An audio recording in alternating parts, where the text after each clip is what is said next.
긴장이 사람 목숨보다 중요해요?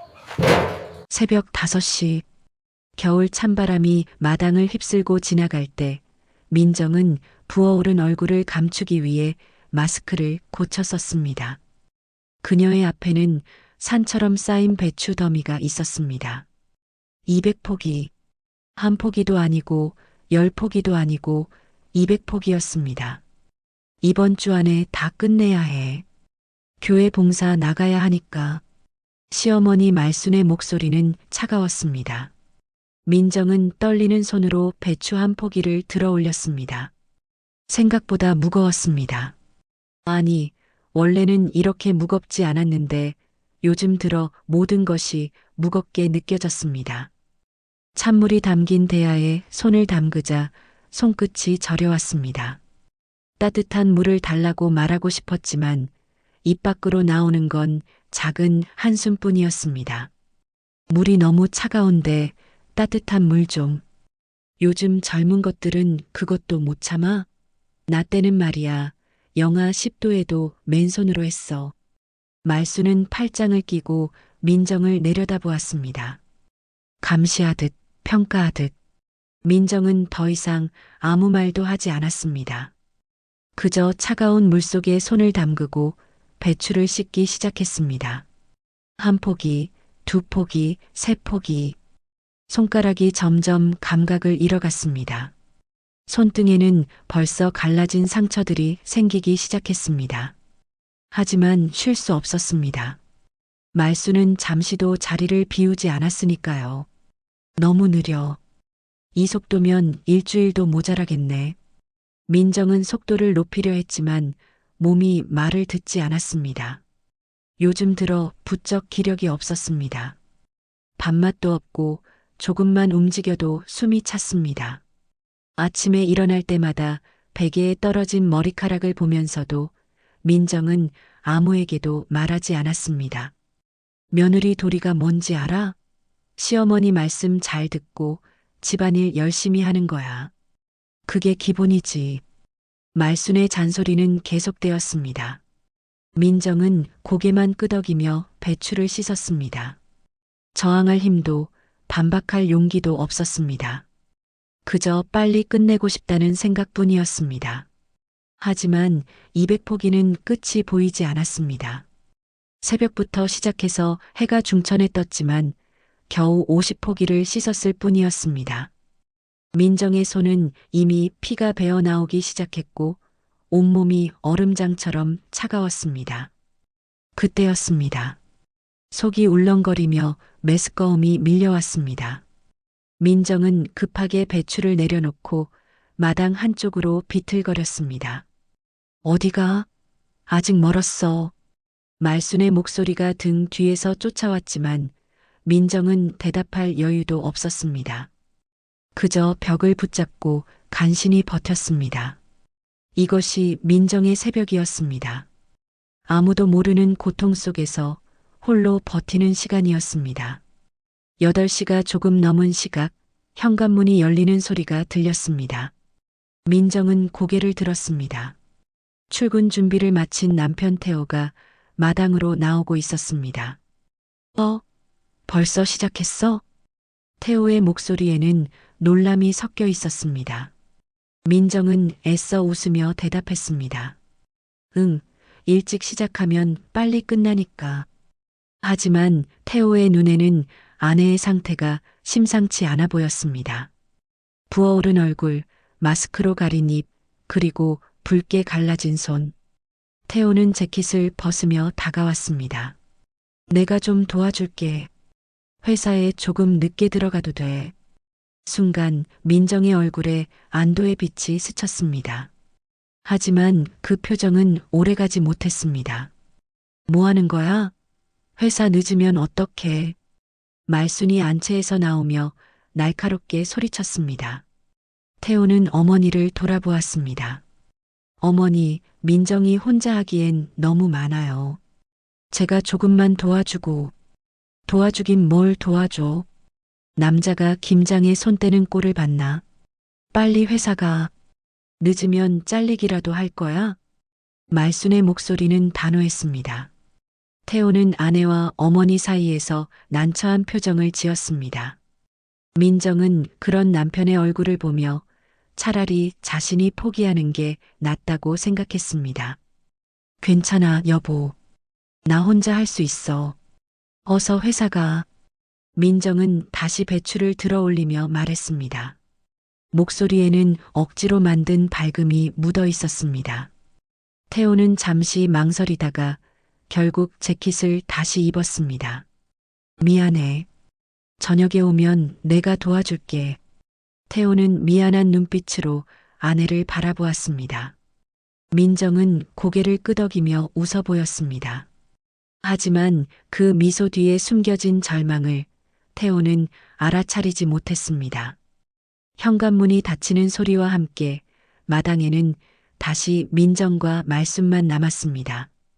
태호의 차가 골목을 빠져나가는 소리가 멀어지자 말수는 팔짱을 끼고 민정을 내려다보았습니다. 남편한테 징징거리는 꼴 보기 싫어. 며느리 일은 며느리가 하는 거야. 민정은 아무 대답도 하지 않았습니다. 그저 차가운 물에 손을 담그고 다시 배추를 씻기 시작했습니다. 손가락 끝에 상처에서 피가 배어 나왔지만 그것조차 이제는 느껴지지 않았습니다. 한 포기, 또 한 포기. 민정은 기계처럼 같은 동작을 반복했습니다. 생각하지 않으려 했습니다. 아프다는 것도, 힘들다는 것도, 도망치고 싶다는 것도, 그저 손을 움직이면 언젠가는 끝날 거라고 믿으며. 하지만 몸은 정직했습니다. 점점 더 자주 어지러움이 밀려왔고 배추를 들어 올릴 때마다 팔이 후들거렸습니다. 민정은 이를 악물고 버텼습니다. 말수는 안채로 들어갔지만 이따금 창문 너머로 민정을 지켜보았습니다. 마치 감시하듯 민정이 잠시라도 쉬려 하면 곧바로 창문이 열리고 말순의 목소리가 날아왔습니다. 왜 손을 멈춰? 아직 멀었어. 민정은 다시 손을 움직였습니다. 쉴 수 없었습니다. 도망칠 수도 없었습니다. 이 마당에, 이 배추 더미 앞에 그녀는 완전히 혼자였습니다. 해가 높이 떴지만 민정의 세계는 점점 더 어두워지고 있었습니다. 정오가 지났을 무렵 민정의 손에서 피가 멈추지 않았습니다. 배추를 만질 때마다 갈라진 상처가 벌어지고 붉은 핏방울이 하얀 배추 잎에 떨어졌습니다. 하지만 민정은 멈출 수 없었습니다. 아니, 멈추지 못했습니다. 그때 민정의 몸이 휘청거렸습니다. 눈앞이 하얗게 변하며 세상이 기울었습니다. 손에 들고 있던 배추가 대야 속으로 떨어지고 민정은 그대로 배추 더미 위로 고꾸라졌습니다. 배추 망가뜨리면 어떡해. 말순이 달려나왔습니다. 하지만 그녀가 먼저 확인한 것은 민정의 상태가 아니라 민정이 쓰러지며 짓눌린 배추였습니다. 일어나. 이거 다 돈인 줄 알아, 몰라? 민정은 간신히 몸을 일으켰습니다. 온몸이 떨렸고 입술은 파랗게 질려 있었습니다. 하지만 사과부터 했습니다. 죄송해요. 잠깐 어지러워서. 어지럽긴. 꾀병 부리지 말고 얼른 해. 말수는 민정을 일으켜 세우고는 다시 안채로 들어갔습니다. 민정은 대야를 붙잡고 간신히 균형을 잡았습니다. 손이 너무 떨려서 배추를 제대로 잡을 수조차 없었습니다. 그리고 바로 그때였습니다. 현관문이 열리며 밝은 목소리가 들려왔습니다. 어머니, 수경이 왔어요. 임신 5개월 된 둘째 며느리 수경이었습니다. 말순의 표정이 순식간에 바뀌었습니다. 방금까지의 차가운 얼굴은 온데간데였고 환한 미소가 피어올랐습니다. 어머, 우리 수경이. 배 많이 나왔네. 어서 들어와. 밖에 오래 서 있으면 안 돼. 말수는 수경의 손을 잡고 안채로 들어갔습니다. 그 순간 민정은 자신의 피 묻은 손을 내려다보았습니다. 같은 며느리인데 같은 집에 사는데 왜 이렇게 다를까? 안채에서 웃음소리가 들려왔습니다. 수경아, 배 힘들지? 이리 앉아. 내가 미역국 끓여줄게. 어머니, 괜찮아요. 그런데 언니는 어디 계세요? 아, 저애? 김장하고 있어. 신경 쓰지 마. 민정은 그 대화를 들으며 다시 배추를 들어 올렸습니다. 눈물이 날 것 같았지만 참았습니다. 울면 안 됐습니다. 울면 더 약해 보일 테니까. 하지만 몸은 거짓말을 하지 않았습니다. 민정은 다시 한번 어지러움을 느꼈고 이번에는 배추를 놓치고 말았습니다. 배추가 바닥에 떨어지며 흙이 튀었습니다. 민정은 바닥에 주저앉았습니다. 더 이상 일어설 힘이 없었습니다. 손에서는 계속 피가 흘렀고 온몸은 얼음장처럼 차가웠습니다. 그때 민정은 지난주 병원에서 들었던 의사의 말을 떠올렸습니다. 항암 치료 중에는 절대 무리하시면 안 됩니다. 면역력이 떨어져 있어서 작은 상처도 감염될 수 있어요. 항암 치료 3주차. 민정은 유방암 2기 진단을 받고 치료를 시작한 지 얼마 되지 않았습니다. 머리카락이 빠지는 것도, 입맛이 없는 것도, 온몸이 아픈 것도 모두 항암 부작용이었습니다. 하지만 시어머니에게는 말하지 않았습니다.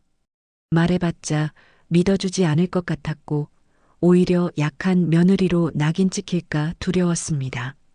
민정은 피 묻은 손을 보며 생각했습니다. 나는 지금 살아남으려고 치료받고 있는데 왜 이 집에서는 죽어가고 있는 걸까? 안채에서는 여전히 웃음소리가 들려왔습니다. 따뜻한 국물 냄새가 바람을 타고 마당까지 흘러왔습니다. 민정은 다시 배추를 들어 올렸습니다. 떨리는 손으로, 갈라진 손가락으로, 피 흘리는 손으로. 겨울 해는 빠르게 기울어가고 있었습니다. 저녁 7시 태호의 차가 골목에 들어섰습니다. 평소보다 일찍 퇴근한 것은 아내가 걱정되었기 때문입니다. 아침에 본 민정의 얼굴이 하루 종일 머릿속을 떠나지 않았습니다. 현관문을 열자마자 태호는 이상한 기운을 느꼈습니다. 집안이 너무 조용했습니다. 거실에는 어머니와 수경이 텔레비전을 보며 웃고 있었지만 민정은 보이지 않았습니다. 민정이는요? 아, 김장 마무리하고 있어. 거의 다 끝났을 거야. 말수는 무심하게 대답했습니다. 태호는 서둘러 마당으로 나갔습니다. 그리고 그가 본 광경은 충격 그 자체였습니다. 민정이 김치대야 옆에 쓰러져 있었습니다. 정확히는 쓰러진 것이 아니라 기진맥진한 상태로 대야에 기댄 채 멍하니 앉아 있었습니다. 마스크는 벗겨져 있었고 창백한 얼굴에는 눈물 자국이 선명했습니다. 하지만 무엇보다 충격적인 것은 민정의 손이었습니다. 갈라지고 터진 피부, 멈추지 않는 출혈, 부어오른 손가락. 배추 잎마다 붉은 핏자국이 묻어 있었고 찬물이 담긴 대야는 분홍빛으로 물들어 있었습니다. 민정아. 태호가 달려가 아내를 안아 일으켰습니다. 민정은 초점 없는 눈으로 남편을 바라보았습니다. 미안해. 아직 다 못 끝냈어. 그 말에 태호의 가슴이 찢어지는 것 같았습니다. 이렇게까지 아픈데도 미안하다고 말하는 아내. 태호는 민정의 손을 조심스럽게 잡았습니다. 손이 얼음장처럼 차가웠습니다.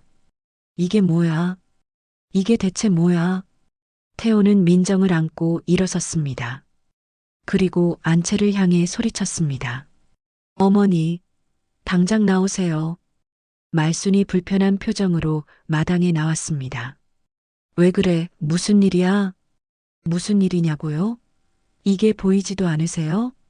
태호는 민정의 피 묻은 손을 보여주었습니다. 말순은 눈살을 찌푸렸습니다. 손 좀 다쳤으면 어때?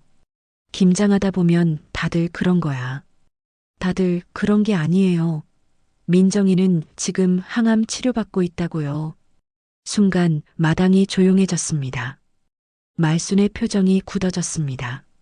뭐, 항암 치료? 유방암이에요. 3주 전부터 치료 시작했어요. 말씀 안 드린 건 민정이가 걱정 끼치기 싫어서. 태호의 목소리가 떨렸습니다. 말수는 잠시 당황한 듯 했지만 곧 표정을 바꾸었습니다. 그렇다고 집안일을 안 할 수는 없잖아. 며느리가 해야 할 일은 해야지. 그 말에 태호의 눈빛이 변했습니다. 뭔가가 그의 안에서 끊어졌습니다. 태호는 민정을 조심스럽게 마루에 앉혔습니다. 그리고 김치 대야를 향해 걸어갔습니다. 얘야, 뭐 하려고? 이거요? 태호는 대야를 들어 올렸습니다. 200포기를 버무린 김치가 가득 담긴 무거운 대야였습니다. 이게 사람 목숨보다 중요해요? 쾅! 태호는 대야를 마당 한가운데로 내동댕이 쳤습니다. 김치가 사방으로 튀었고 붉은 양념이 바닥에 흩어졌습니다. 너 지금 뭐 하는 거야? 말순이 비명을 질렀지만 태호는 멈추지 않았습니다. 두 번째 대야, 세 번째 대야. 태호는 하나씩 마당에 뒤엎었습니다. 이웃집 창문이 하나둘 열리기 시작했습니다. 사람들이 고개를 내밀어 이 광경을 지켜보았습니다. 말순이 그토록 자랑하던 김장이, 그토록 중요하게 여기던 체면이 순식간에 무너지고 있었습니다. 그만해. 동네 사람들이 다 보잖아. 말순은 체면을 걱정했지만 태호에게는 더 이상 그런 것이 중요하지 않았습니다. 보게 하세요. 다 보게 하세요. 이게 우리 집의 진짜 모습이니까. 마지막 대야마저 바닥에 뒤엎어졌습니다. 200포기의 김장은 이제 흙바닥에 흩어진 쓰레기가 되어버렸습니다. 태호는 숨을 헐떡이며 민정에게 돌아갔습니다. 그리고 아내를 조심스럽게 안아들었습니다. 병원 가자. 지금 당장. 민정은 남편의 품에 안긴 채 처음으로 눈물을 흘렸습니다. 참았던 모든 것이 쏟아져 나왔습니다. 태호는 민정을 안고 현관으로 향했습니다. 말수는 흩어진 김치를 바라보며 그 자리에 멍하니 서 있었습니다. 그리고 이웃들은 창문 너머로 모든 것을 목격했습니다. 응급실의 차가운 조명 아래 민정은 링거를 맞으며 잠들어 있었습니다. 의사는 태호를 복도로 불러냈습니다. 부인이 심각한 탈수 증상을 보이고 있습니다. 게다가 손의 상처가 감염될 위험도 높고요. 항암 치료 중에는 절대로 이런 무리한 일을 해서는 안 됩니다. 의사의 말 한마디 한마디가 태호의 가슴에 박혔습니다. 자신이 좀 더 일찍 알아차렸더라면, 좀 더 강하게 막았더라면. 그날 밤 태호는 병원에서 민정을 지켰습니다. 하지만 집에서는 또 다른 일이 벌어지고 있었습니다. 다음 날 아침 말수는 마당에 흩어진 김치를 바라보며 스마트폰을 꺼냈습니다. 사진을 여러 장 찍었습니다.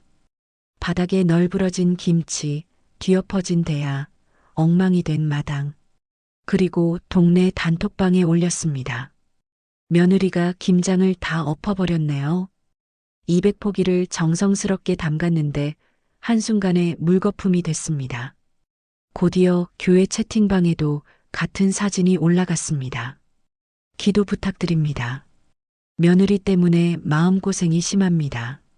말수는 자신이 얼마나 억울한지, 얼마나 힘든지만 적었습니다. 민정이 아팠다는 이야기는 한 줄도 없었습니다. 태호가 왜 그랬는지에 대한 설명도 없었습니다. 오전 10시 태호의 휴대폰이 울리기 시작했습니다. 회사 동료들이었습니다. 야, 너희 집에 무슨 일 있냐? 우리 어머니가 교회에서 들으셨다는데. 김장을 엎었다며? 진짜야? 태호는 그제야 상황을 파악했습니다. 어머니가 일을 크게 만들고 있었습니다. 점심시간 태호가 회사 식당에 들어서자 사람들의 시선이 느껴졌습니다. 수군거리는 소리, 힐끔힐끔 쳐다보는 눈빛. 태호는 밥을 먹을 수 없었습니다. 오후 3시, 이번에는 민정의 휴대폰이 울렸습니다. 민정은 병원 침대에서 깨어나 전화를 받았습니다. 언니, 나 수진이야. 카페에 언니 이야기가 올라왔던데 괜찮아? 민정은 급하게 맘카페에 접속했습니다. 그리고 그녀가 본 것은 자신의 집 마당 사진이었습니다.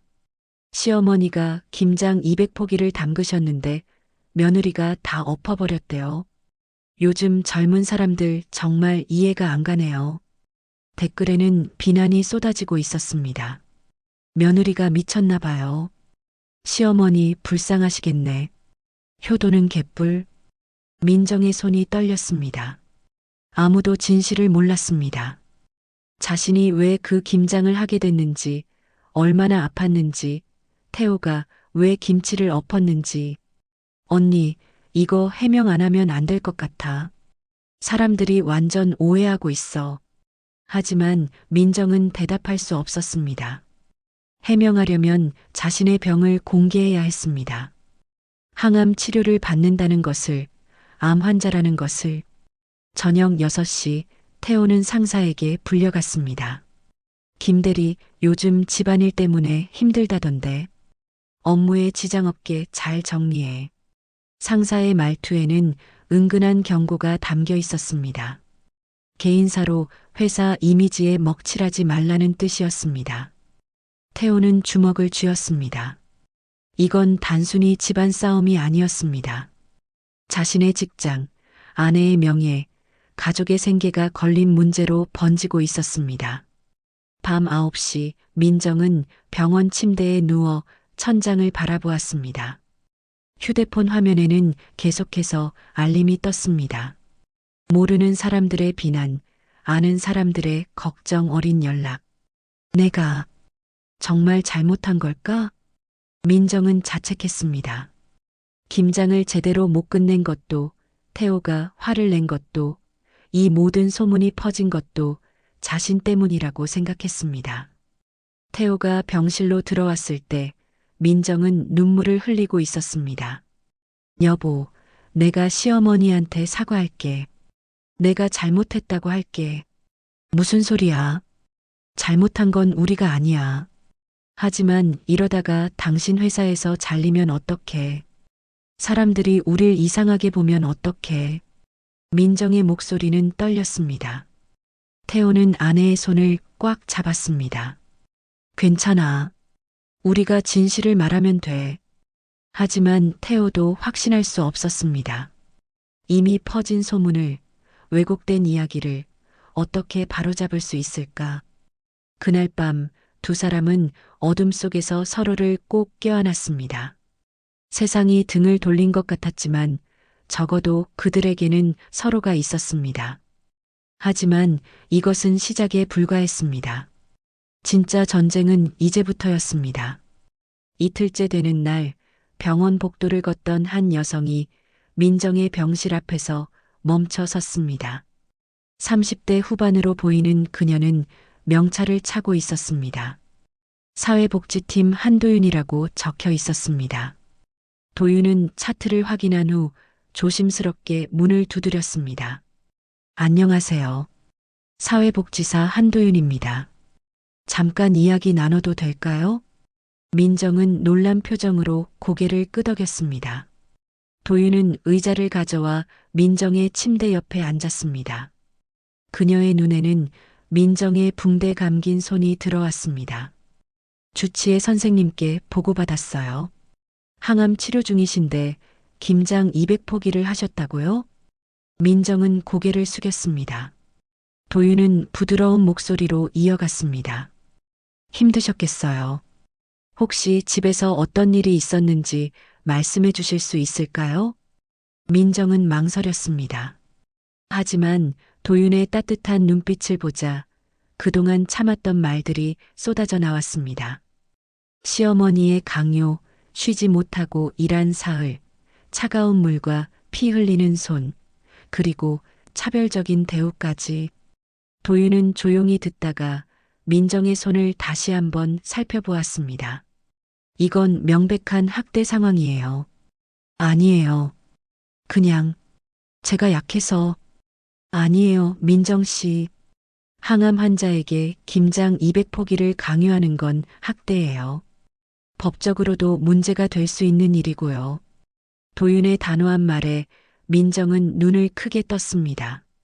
자신이 겪은 일이 학대라는 단어로 정의되는 순간이었습니다. 그런데 지금 더 큰 문제가 있어요. 도윤은 자신의 휴대폰을 꺼내 보여주었습니다. 맘카페에 올라온 글이었습니다. 이거 민정 씨 집 이야기죠? 민정은 고개를 끄덕였습니다. 도윤은 심각한 표정을 지었습니다. 이건 명예훼손이에요. 사실을 왜곡해서 일방적으로 퍼뜨린 거니까요. 하지만 우리에게도 대응할 방법이 있어요. 방법이요? 증거예요. 민정 씨, 혹시 그때 상황을 증명할 수 있는 게 있나요? 민정은 생각해 보았습니다. 그리고 무언가 떠올랐습니다. 의료 기록이요. 병원에 항암 치료받은 기록이 있고, 그리고 손 상처 치료받은 기록도 있어요. 좋아요. 그것만으로도 충분해요. 그리고 혹시 그때 시어머니가 하신 말씀 중에 녹음된 게 있나요? 민정은 고개를 저었습니다. 도윤은 잠시 생각하더니 말했습니다. 괜찮아요. 우리에게는 다른 증거들이 있어요. 의료 소견서, 상처 사진, 그리고 이웃 증인들. 이웃들이요? 네. 남편분이 김치를 엎으실 때 여러 이웃이 봤다고 했잖아요. 그분들이 증언해 주실 수도 있어요. 도윤은 수첩을 꺼내 메모하기 시작했습니다. 지금부터 할 일이 있어요. 첫째, 병원에서 소견서를 받아야 해요. 항암 치료 중에는 무거운 노동이 불가능하다는 의사 선생님의 소견이 필요해요. 둘째, 온라인에 올라간 글들을 캡처해서 보관하세요. 증거로 쓸 수 있어요. 그런데 이런 걸로 법적 대응을 하면 시어머니와 완전히 끝나는 거잖아요. 민정의 목소리가 떨렸습니다. 도윤은 민정의 손을 조심스럽게 잡았습니다. 민정 씨, 이건 관계를 끝내기 위한 게 아니에요. 민정 씨를 보호하기 위한 거예요. 지금 상황을 방치하면 민정 씨의 건강이, 생명이 위험해질 수 있어요.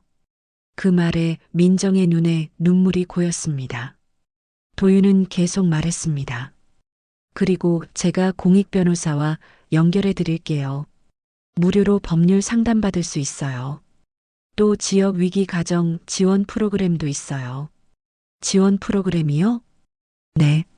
임시 거처 제공, 심리 상담, 법률 지원까지 다양한 도움을 받을 수 있어요.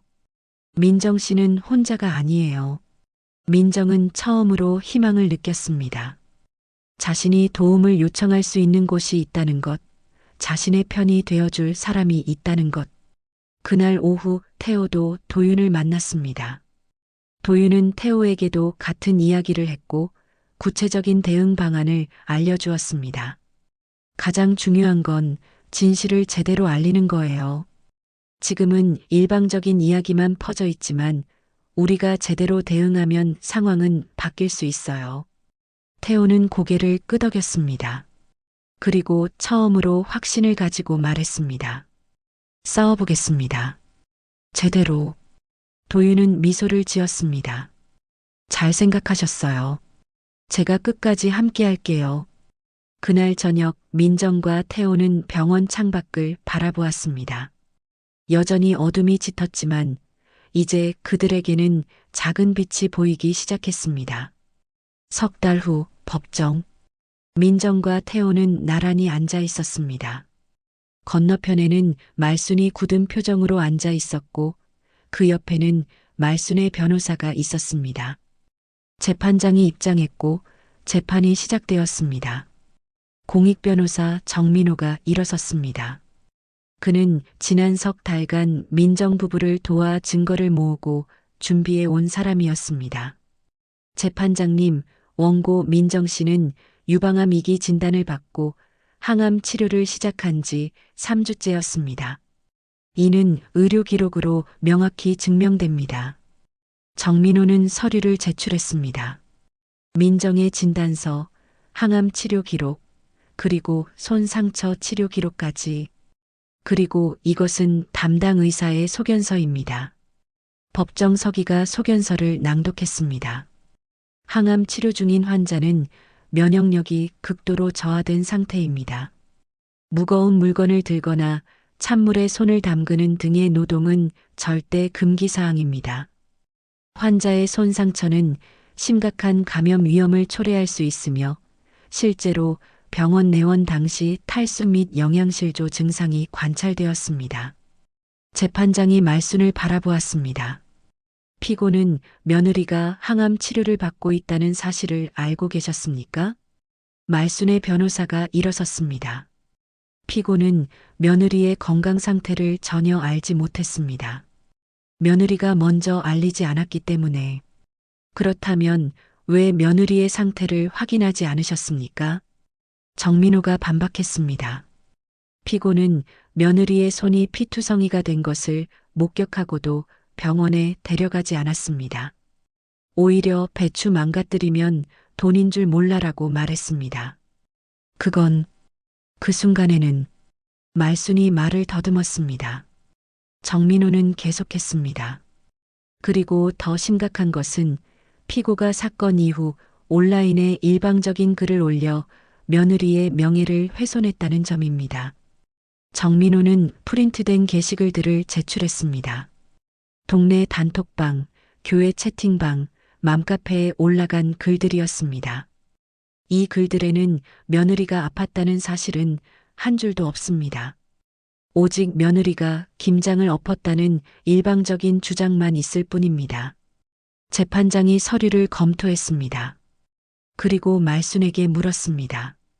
피고, 이 글들을 작성하신 게 맞습니까? 네. 하지만 그건 제가 억울해서 억울함을 표현하는 것과 사실을 왜곡하는 것은 다릅니다. 재판장의 목소리는 단호했습니다. 정민호는 마지막 증거를 제출했습니다. 그리고 이것은 이웃 증인들의 진술서입니다. 사건 당일 여러 이웃이 목격했습니다. 며느리가 마당에서 쓰러져 있던 것을, 그리고 남편이 왜 김치를 엎을 수밖에 없었는지를 이웃 중 한 명이 증인으로 출석했습니다.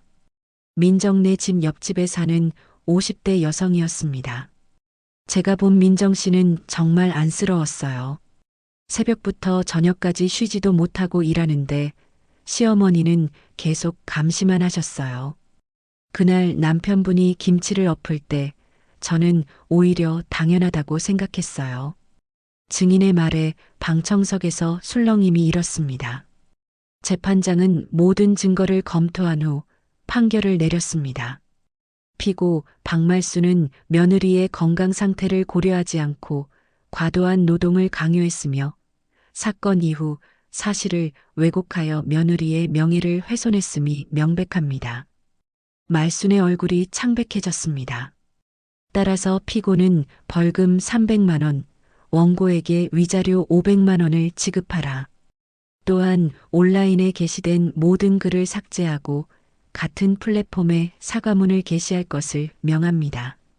쾅! 판사의 작은 망치가 책상을 쳤습니다. 민정은 태호의 손을 꽉 잡았습니다. 눈물이 흘러내렸지만 이번에는 슬픔의 눈물이 아니었습니다. 처음으로 누군가가 자신의 고통을 인정해 주었습니다. 처음으로 자신이 잘못하지 않았다는 것이 공식적으로 확인되었습니다.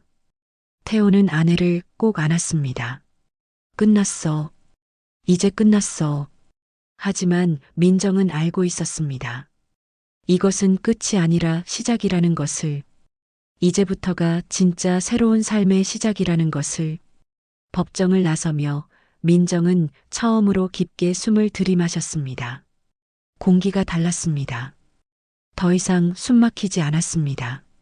판결 이후 민정과 태호는 집을 나왔습니다. 작은 원룸이었지만 그곳은 온전히 그들만의 공간이었습니다. 처음 몇 달은 힘들었습니다. 항암 치료를 계속 받으면서 새로운 생활에 적응하는 것은 쉽지 않았습니다. 하지만 민정에게는 이제 선택권이 있었습니다. 쉬고 싶을 때 쉴 수 있었고, 아플 때 아프다고 말할 수 있었습니다. 어느 날 민정은 작은 배추 5포기를 샀습니다. 태호가 놀라며 물었습니다. 김치 담그려고? 응, 내가 먹고 싶어서. 이번에는 달랐습니다. 누가 시켜서가 아니라 민정 스스로 원해서였습니다. 따뜻한 물에 손을 씻고 천천히 배추를 다듬었습니다. 아플 때는 쉬었고 힘들 때는 내일로 미뤘습니다. 그렇게 만든 김치는 200포기보다 소중했습니다. 맛있다. 태호가 김치를 한 입 베어 물며 말했습니다. 민정은 웃었습니다. 오랜만에 진심으로 웃었습니다. 조금 더 만들어 볼까? 민정은 조금씩 김치를 만들기 시작했습니다. 친구들에게 나눠주었고 친구들은 맛있다며 주문을 했습니다. 10포기, 20포기, 30포기. 석 달 후 민정은 작은 온라인 쇼핑몰을 열었습니다. 이름은 민정네 김치였습니다. 자신의 이름을 내건 첫 번째 일이었습니다. 처음에는 순조로웠습니다. 주문이 들어오고 후기가 올라오고 단골이 생겼습니다. 하지만 석 달째 되던 날 문제가 생겼습니다. 누군가 악의적인 댓글을 달기 시작했습니다. 이 사람 시어머니 고소한 사람 아니에요? 효도도 모르는 사람이 만든 김치 먹고 싶지 않네요. 주문이 뚝 끊겼습니다. 민정은 다시 무너질 것 같았습니다. 하지만 이번에는 태호가 있었고 도윤이 있었고 진실을 아는 사람들이 있었습니다. 도윤이 민정에게 조언했습니다. 진실을 말하세요. 당당하게. 민정은 쇼핑몰에 자신의 이야기를 올렸습니다. 항암 치료를 받으며 겪은 일, 법정까지 가게 된 이유, 그리고 지금 이 김치를 만들며 회복하고 있다는 이야기. 글을 올린 다음 날 주문이 폭주했습니다. 응원합니다. 힘내세요. 김치 주문할게요. 제 어머니도 항암 치료 중이에요. 민정 씨 이야기에 힘을 얻었습니다. 민정은 눈물을 흘리며 주문을 확인했습니다. 세상에는 나쁜 사람만 있는 게 아니었습니다. 진실을 알고 응원해주는 사람들이 더 많았습니다. 1년 후 민정네 김치는 법인이 되었습니다. 작은 사무실과 제조 공간을 마련했고 직원 3명을 고용했습니다.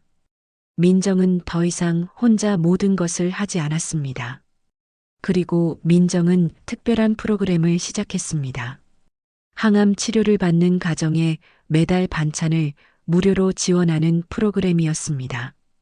제가 그때 얼마나 힘들었는지 알아요. 밥 한 끼 차리는 것도 힘든데 김장까지 해야 한다는 게 얼마나 고통인지. 민정은 직접 반찬을 포장하며 말했습니다. 자신이 받은 고통을 다른 사람은 겪지 않기를 바라는 마음이었습니다. 어느 날 저녁 민정의 휴대폰이 울렸습니다.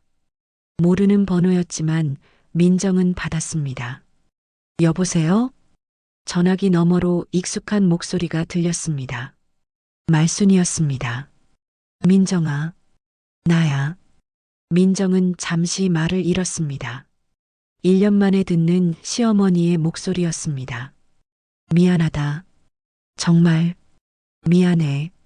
말순의 목소리는 떨리고 있었습니다. 민정은 창밖을 바라보았습니다. 1년 전 자신은 용서를 구걸했습니다. 하지만 지금은 달랐습니다. 어머니, 저는 아직 준비가 안 됐어요. 알아. 그래도 말하고 싶었어. 내가 얼마나 힘들었을지. 이제야 알 것 같아. 민정은 눈물을 닦았습니다. 용서는 쉽지 않았습니다. 어쩌면 영원히 예전처럼 돌아갈 수 없을지도 몰랐습니다. 하지만 그것도 괜찮았습니다. 어머니, 저는 이제 제 인생을 살고 싶어요. 제 방식대로. 그래. 그렇게 해. 전화를 끊고 민정은 깊게 숨을 들이마셨습니다. 사무실 벽에는 민정네 김치 로고가 걸려 있었습니다. 그 옆에는 첫 번째 고객의 감사 편지가 액자에 담겨 있었습니다. 태호가 퇴근하며 들어왔습니다. 오늘 주문 많이 들어왔다며? 응. 20박스. 대단한데? 우리 사장님. 민정은 웃었습니다. 우리 사장님. 그 말이 좋았습니다. 창밖으로 해가 지고 있었습니다. 하지만 민정에게 내일은 밝았습니다. 이제 그녀의 인생은 온전히 그녀의 손에 있었습니다.